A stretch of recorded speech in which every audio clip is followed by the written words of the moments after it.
Hello guys, আজকের এই ভিডিওতে আলোচনা করব একাদশ শ্রেণীর রাষ্ট্রবিজ্ঞান।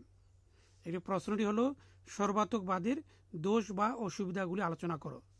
দ্বিতীয় সেমিস্টারের জন্য গুরুত্বপূর্ণ প্রশ্ন। এই প্রশ্নের উত্তর নিয়ে আজকের এই ভিডিওতে আলোচনা করব। এখানে হচ্ছে সর্বাত্মকবাদের দোষ বা অসুবিধাগুলি হলো 1 নম্বর পয়েন্ট, ব্যক্তি স্বাধীনতার পরিপন্থী। সর্বাত্মকবাদে ব্যক্তি স্বাধীনতার কোনো জায়গা নেই। এটি এমন একটি মতাদর্শ যেখানে রাষ্ট্র আগে, ব্যক্তি পরে। সর্বাত্মক মতাদর্শে এই জন্য বলা হয় রাষ্ট্রের জন্য ব্যক্তি, ব্যক্তির জন্য রাষ্ট্র নয়। এক কথায় সর্বাত্মকবাদ ব্যক্তির স্বাধীনতা পূর্ণ পরিপন্থী।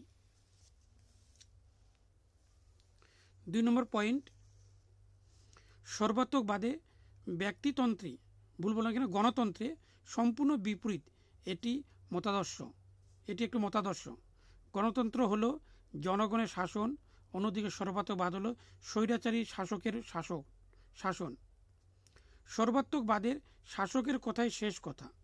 এখানে সর্বাত্মক রাষ্ট্রনায়ককেই হলো রাষ্ট্র।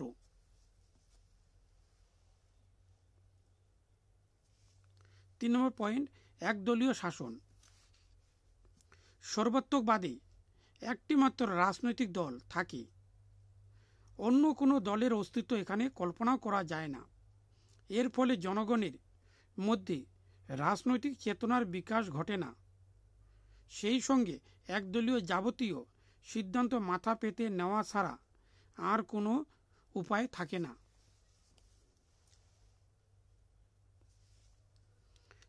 4 নম্বর পয়েন্ট, ব্যক্তি পরিসরে রাষ্ট্রের প্রবেশ।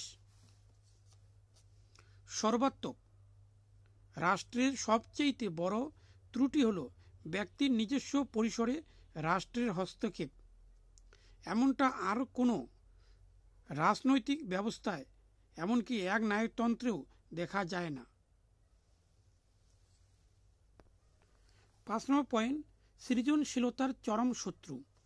সর্বাত্মক রাষ্ট্রকে শিল্প, সাহিত্য, সংস্কৃতির নতুন উদ্ভাবন ও সৃজনশীলতার চরম শত্রু বলে মনে করা হয়।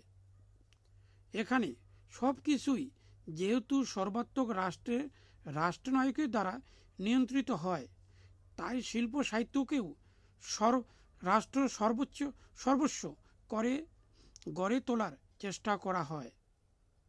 মুসোলিনি, ফ্রাঙ্কো ও স্টালিনের শাসনকালে এমনটা দেখা গেছে। এর ফলে অনেক ব্যবধানশীল মানুষকে দেশ ত্যাগ করতে হয়েছে, সেই সঙ্গে কারাবাস, এমনকি প্রাণ বিসর্জনও দিতে হয়েছে।